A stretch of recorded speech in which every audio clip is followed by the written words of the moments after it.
Thank you, Chad, for the wonderful introduction. I'm Varun Singh. I'm CEO of Getstats.io, a startup based out of Helsinki, Finland. Getstats' basic promise is to help detect, diagnose, and deploy fixes for our customers in real time. Although today's talk is a bit more about how you guys can build your own platforms in a more elegant way using the statistics API from WebRTC. I'm going to first of all begin with a small refresher about the protocols for multimedia. So when we talk about multimedia systems, especially like WebRTC, there are a bit of things that multimedia system needs to do. So one, it needs to capture audio and video. These come in a couple of codecs. For video, you have H.264, you have VP8, VP9, and more codecs in the future.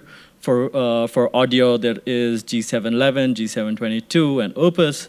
And typically, an endpoint, which is a multimedia system, captures this the audio and the video packets or frames at first, then packetizes them and sends them over the network.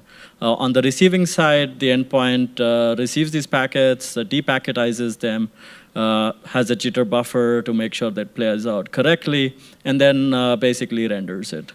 So just a bit about how we do this. Typically, we use a protocol called RTP, which stands for Real-Time Transport Protocol. Typically, in the next few charts, I'm only going to talk about senders and receivers just to make sure that people understand how this works. So in these cases, the media is only flowing in one direction, but with WebRTC, media flows in both directions. So in this case, you have a sender and receiver. The sender is encapsulating the audio and the video packets and sending them across the network. Along with the media packets, it might send protection packets, it might send retransmissions, it might send repair packets, so on and so forth, in case packets get lost. At the receiver, the receiver is receiving these packets and playing them out. It needs some information to play out these packets in synchronized manner, especially when it's getting audio and video. So it has a jitter buffer, and it also does some monitoring and reporting so that endpoints can look at the data locally and see if the media is being rendered properly or not. With RTP, there is also a control protocol associated with it. It's called RTCP, which is RTP control protocol. And there is, of course, to create a feedback loop between the sender and the receiver. As I said, the receiver needs to play back audio and video in a synchronized manner. So the sender sends some timing information from the sender to the receiver so that it can play them out in an accurate, smooth manner so that there is no AV desync problems. At the receiver needs to send data back to the sender so that the sender can adapt. Typically, this is carried in RTCP's receiver reports, or called RTCP RRs.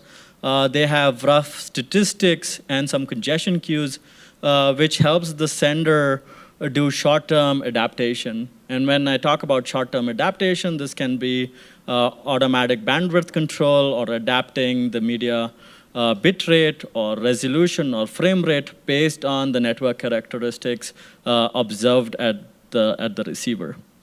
So this was a quick recap of the protocols associated with multimedia and today with WebRTC. So we do all this mainly because every application service wants to have really high quality video and audio. And typically that requires, especially in WebRTC case, that the latencies for these systems to be low so that you can hear and interact with the people in real times.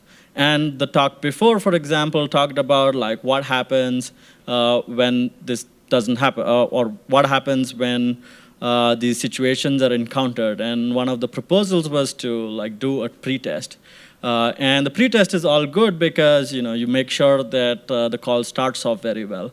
But if the calls are long enough, there might be issues that people may encounter during a call. This might be people, someone turns on their microwave, or people walk out of the door, lose connectivity, and so on and so forth.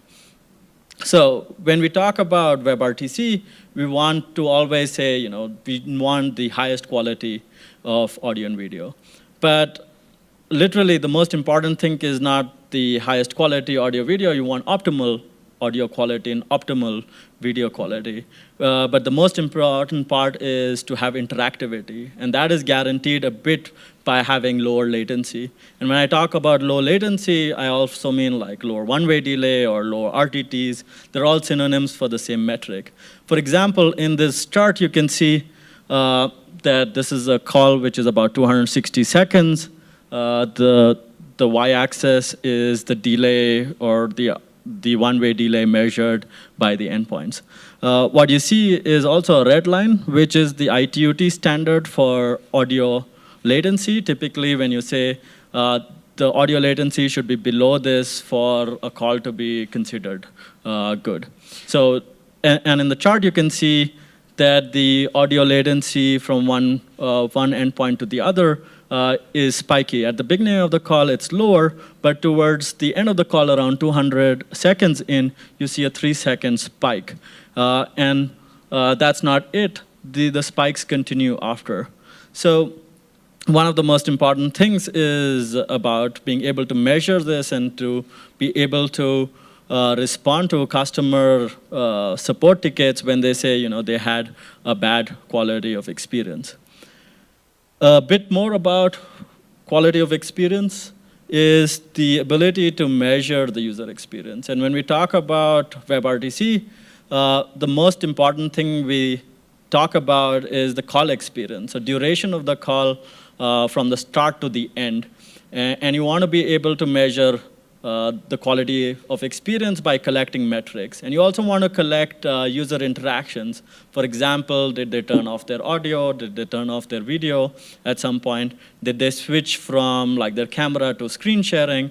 Did they switch back? And so on and so forth. Because you want to be able to correlate the metrics that you see during the call experience with user actions. For example, if you see a video bitrate drop, you want to know it was because the user indeed turned off their video. Then you can speculate why they may have done that later on. The other bit, and it was also an important factor in the talk by Google earlier on by Daniel Peterson, was the call setup time and how important it is. So when you build applications, you want to be able to measure when the call started, when was the interaction made, and when did the first media frame arrive, so that you can say the call has begun. And that's an important aspect, because if the call takes too much time to set up, people might get a bit annoyed or just leave, and you might have a larger fall off in your usability of the product. At the end of the call, typically, you've seen with Skype and various other applications that they end at the end of the call, they ask the end user how the quality of the call was. It's really important to ask the right question, because if you do not ask the right question, you might get really weird feedback. So being able to say, did you experience specific annoying issues with the video or with the audio is a better thing than just saying, please rate the quality of the call. Because you might get answers like, for example, one of the times we've seen, an end user said, I did not see Mary. And yeah, it's an interesting question. You'd wonder who Mary is and if she was expected to be on the call, for example. More about measuring user experience, depending on what type of service you build. For example, Hangouts and other services, when you pass a URL or give a URL to a person, the video immediately starts rendering. In those cases, you want to be able to measure the page load times and so on and so forth to make sure that the call starts immediately in a snappy manner. You want to make sure that all the libraries that the call depends on are loaded ahead of time. And if you have any issues with caching or with some JavaScripts, you want to make sure that you are able to measure those at the beginning of the call. The other thing is that not all calls work that way. There are other calls where, for example, on Slack, you press a button and are initiated into a call. You want to actually see what happens at the point when you press that button. So you want to be able to capture all those aspects of the call initialization process just to make sure that you have all the data available for you to measure user experience. So as I said, so there are a lot of things that you can do in terms of measurement. And typically, you can do that at the network level. So you get bits per second, you get RTT. So those are network statistics. And the second level of information you want is the multimedia statistics. You want to know if a frame was rendered, if there were burst frame losses, was the audio and the video played out synchronously, so that you know that the pipeline is working in a correct manner. Above all, what you want to make sure is when you have these network metrics and the multimedia pipeline metrics, you're able to create models out of them that we call annoyances, so that you can say, for example, the resolution changed by too much. So you started at 4K or 1080p, and the video resolution dropped to 640p or 480p very quickly and over a very short period of time, and maybe went back up to HD video in a very short period. So those things are annoying for users, for example, because the quality of the video changed dramatically over very short periods. And by measuring those things, you can come up with your own quality metrics depending on the kind of service you're building. So there are some services where you want like low frame rates, or in some others you want high frame rates and maybe optimal resolutions. And you can do that today by using the getStats API.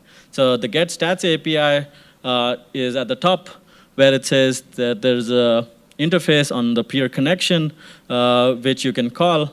The response to the peer connection or to the getStats API is asynchronous. So you call the API, and a short time later, asynchronously, you get a callback, which gives you an answer about the data in it. You can call it at the peer connection level, or if you know which stream you're interested in, for example, an audio or a particular video stream, you can call the getStats on that particular stream.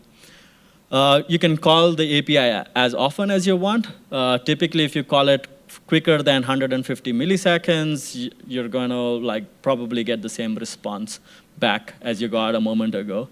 And you can call by calling the API more often, you can get a series of data which might show you the trend.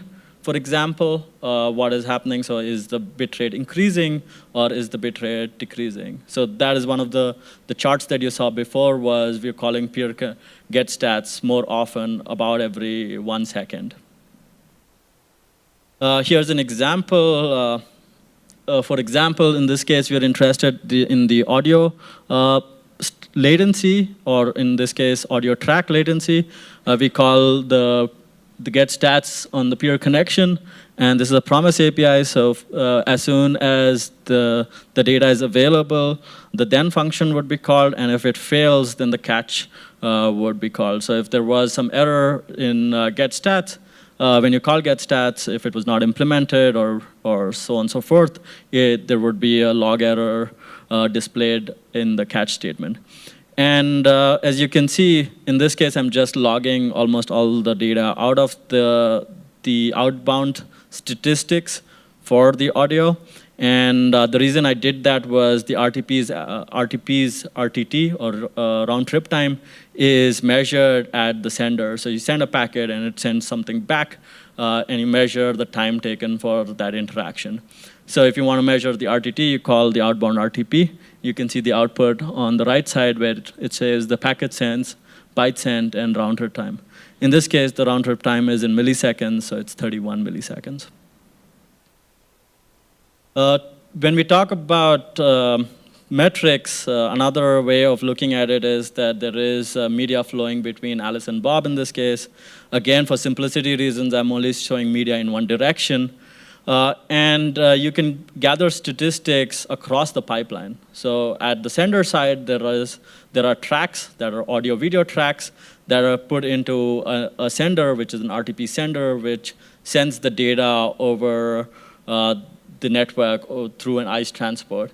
And at the receiver side, the data is received on the ICE transport and given to the RTP receiver, where it depacketizes it and sends it to the right track. So in most cases, you can call getStats on all these objects to get accurate information related to that particular stream, for example. So I'm just going to walk you through a quick example of this call between two people. So there is a user 0 and there's a user 1. And I'm only using the data that is going from user 1 to from 0 to 1, shown by the orange line. And we're just showing the frame width in this case. Sorry, it is frame width on the top. I say frame height. Apologies for that. And as you can see at the beginning of the call, the frame width is 1080p. It quickly drops to 640, I believe, and then remains constant for most of the period. And then around 1600 to 1800, it switches between between the current and higher, and then comes back down. So at the tracks level, you can see the data related to the track. So in this case, we're showing the resolution. At the RTP sender level, you can look at the throughput. And for example, in this case, you can see the throughput is not always constant. It is like varying. At the beginning of the call, it goes up to 2600, then drops. And there are quite a moments where it drops below 1 megabit per second. And towards the 1600 and 1800, what you notice is that the bandwidth drops quite a lot very quickly and then goes back up and comes back down. So this is similar to the frames. This might be one of the reasons why the frame width was changing in these periods of time. But it's also interesting because we see these drops in the middle between 600 to 1200 that do not really cause any variation in the frame width on the previous slide. It was basically flat from the beginning till the end.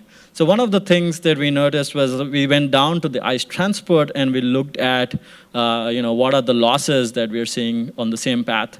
And what we notice is that there are periods of 40% losses which kind of coincide in the beginning, or like at 400, 800, and 1200, we notice these kind of peaks in packet loss, which perhaps indicate why the throughput or the media throughput dropped in that period. And the other thing that we notice is that around 1200 and 1400, you see spikes again, which, along with the fact that the bandwidth also fluctuated in this period, kind of is indicative of the fact that the congestion control tried to change the frame width and the resolution to see to overcome these losses and in the lack of capacity in this period. So these are things that you can do if you have data across the pipeline, being able to go and investigate after the fact. So I'm just going to walk you through another example of a simplified E-model. This is for G711. It's a recommendation from ITUT from maybe 20, 25, 30, maybe even earlier years ago. And what it basically says is the one-way delay from the mouth to the ear should be within bounds. So at the highest level, if you want users to be very satisfied, the mouth-to-ear delay should be about 250 milliseconds. And at the worst case, if it's above 500 milliseconds, then it's considered bad, or the user is dissatisfied.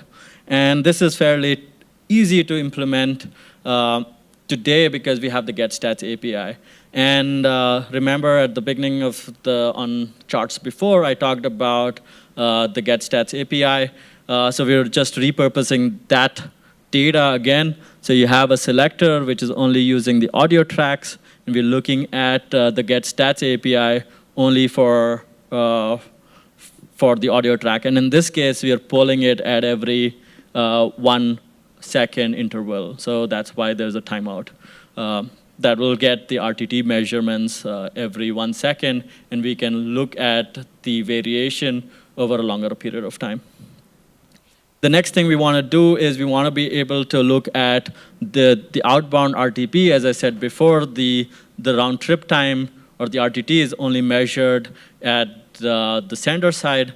So we want to look at the metrics at the sender side, which is the outbound RTP and the local statistics for that audio stream. And what we're going to do is every time we get our round trip time measurement, we're going to put it into an array so that we can calculate an average over the lifetime. So you can either take from the beginning of the call, or you can take 10-second samples or 20-second samples, or longer samples for measurements, depending on how robust you want the metric to be. And once you have calculated the round trip time average, you can divide that by 2 and pass that to the simple E-model, which would then go and compare it to the graph that I'd shown at the beginning of the call. And you can log that, for example, in locally, or you can send that data to your logging service, where you would be able to show the variation of the call quality for that particular person over a period of time. So this was just an example, and you're wondering what you could do more.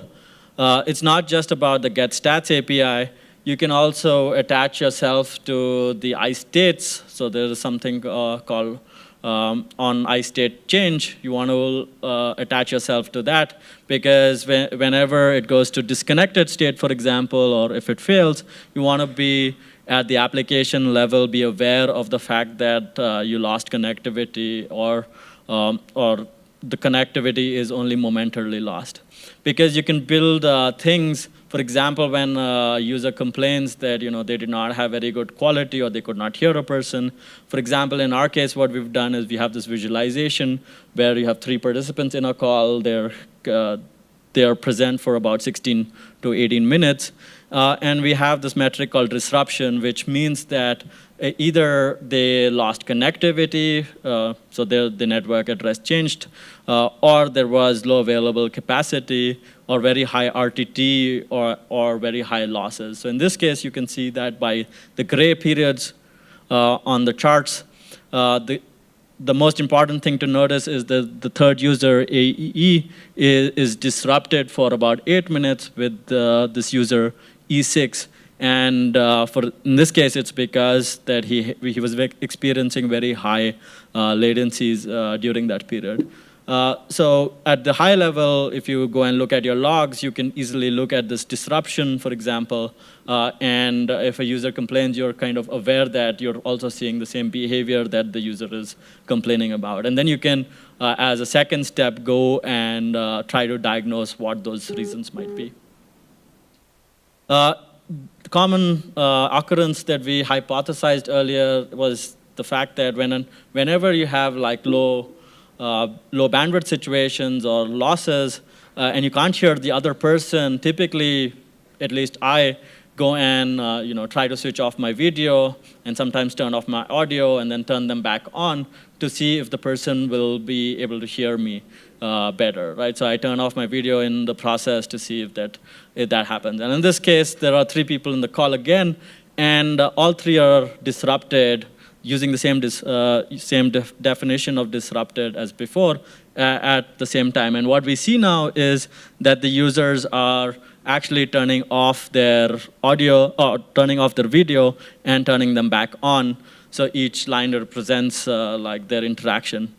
And this is another way of looking at how people are self-diagnosing their issues by turning off video. And this is how we do analytics, and that's why you don't only need data from the getStats API, but you want to leverage as much information and context that you can gather from your application. If you're interested in more about getStats, I'm one of the co-authors with Harold Alvestrand from Google about the getStats API. It's available add a URL listed there. We recently updated the document maybe 6-8 weeks ago. We're going to update it again over the next few weeks before the end of the year. So if you're more interested in using the getstats API, you can have a look there. The other thing that we learned over the last few years is that our customers needed to deploy more turn servers. Some of them needed to go down to introducing TCP support. For example, this summer, there was an app or a product which was targeting, let's say, 12 to 18-year-olds, so people or children at school. And they released the app just before summer began or just after the schools closed down. And the app was available over the summer, and about the week when schools reopened, what they saw was they were seeing more failures on their network or on their calls, and also that a lot more turn servers were being used. And one of the things that was causing this was when people went back to school, the schools have very restrictive firewalls that they did not anticipate and during the summer did not notice because they were at home, and the home typical normal turn servers were okay. But at the school, they noticed that because of the restrictive firewalls, they needed to deploy turn TCP that happened on a particular day of the week, which they did not anticipate for the first few months that they were in production. The other things that we've noticed is that our customers start to detect crashes and disruptions, and the talk before and the talk after are going to talk about how you can reset up the call or handle these crashes in a more elegant way. So the crashes might be because of the pipeline crashing, or because the screen sharing plugin crashing, or even loss in network connectivity. So to summarize, my talk covered a bit the basics of RTP and RTCP, the protocols required for carrying audio and video, a brief introduction to getStats API. The talk before mine already introduced it at a certain level, so I hope you have more use cases or more ideas about using the getStats API in your own apps. And I showed a simplified E-model that you can use today if you're using G711 audio codec. Thank you.